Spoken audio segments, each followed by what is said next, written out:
How's it going, everyone? Back again with yet another video. Today's video, I'm gonna bring you guys along with me how I spent a week in my life here in El Paso, Texas. Now, just a quick PSA announcement. This whole video is being shot with the DJI Osmo Pocket 3, even the talking head shots that I'm shooting right now, but all the footage that you're gonna see in this video is shot with that camera. So what does a week in my life look like here in El Paso, Texas? Let me show you. All right, so first things first, we're gonna get some coffee. Now, I don't necessarily have a coffee addiction, but ever since I met my girlfriend Desiree, for the past 5 years, she's a big coffee addict, and it's kind of spilled over to me now. Especially this year, I've been trying new coffees, different places, local coffee shops, just seeing how they taste, and I'm becoming more and more of a fan. I don't drink it every day, but I would say once a week, I'm definitely getting a coffee. That's where that inspiration or that addiction comes from. But yeah, Desiree, I blame you for this. The first place that we stopped at was Glia's Coffee. I ended up getting a matcha, actually. My girlfriend was able to get a coffee. Usually when we go to coffee shops, we end up doing that. One of us will get a matcha, the other one will get a coffee. So we're able to try each other's drinks and see how they taste. Once we got there, it wasn't too busy. We ordered our coffee, we sat down, we hung out there for a bit, just kind of chatted. There wasn't too many people because it was so early, which was nice. But for those of you who live in El Paso or just visiting here for whatever reason, Glia's Coffee, I would definitely recommend. Coffee's good, the matcha's good, the vibes are really cool. I would recommend. So the next place we ended up going to was actually just down the street from Glia's Coffee, and it's called Brave Books. Now, in this relationship, I am not the book reader, my girlfriend is, and she's been wanting to go to this place for a while. So conveniently down the street, we made our way there. It's a really cute shop. It's a house that's a bookstore. Once she sees something that she likes, and this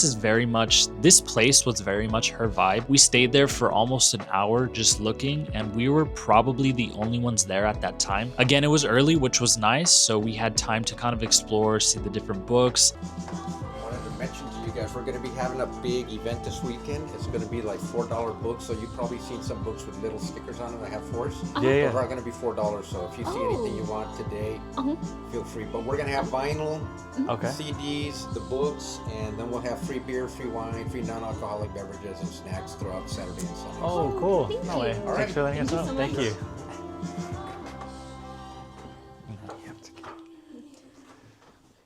I would definitely go back. Again, maybe one day I'll get into the book reading, but for now, I'll leave it for her. Next up, the movies. For those of you who know me and for those of you who don't, you know I'm gonna tell you, I hold the movies dear in my heart. A lot of good memories and a lot of bad ones. Just an FYI, I worked at the movie theater for quite some time. We went to the Alamo Draft House at the Montecillo location and we checked out a film called Mickey 17. I was excited for this film because one, you had Robert Pattinson in it. I'm a huge Robert Pattinson guy ever since he came out in Twilight. I actually got Desiree hooked on those because she didn't watch those when they came out. I did, and I'm proud to say it. As cringy as they might be, and as many people who make fun of them, I think that's why I like rewatching them even more because of those moments. But yeah, back then we didn't know what that was. We didn't know what cringe was, but still good. But the second reason I really wanted to see this was because the director, Bong Joon-ho, directed this movie. Bong Joon-ho directed a movie back in 2019 called Parasite. Some of you might know. But for those of you who haven't seen this movie, again, I'm not going to spoil anything, but I would definitely recommend a watch in the theater for sure, at least once. So after the movies, just because we had eaten there at the Alamo Draft House, we were like, hey, let's get some dessert. So we stopped at Menchie's and we shared a cup of frozen yogurt. We added different toppings. Again, I let her kind of take it away because she likes more of like the fruity toppings. I'm a little kid, so I like sprinkles, brownies, gummies, you name it. We kind of hung out outside for a while, and that's when we noticed that the dust, that storm was coming in. It felt like the movie Interstellar when they're at the baseball field and they've seen that huge dust storm coming, so they're evacuating the game. That's literally what it felt like. Anyways, that winds us down from day one.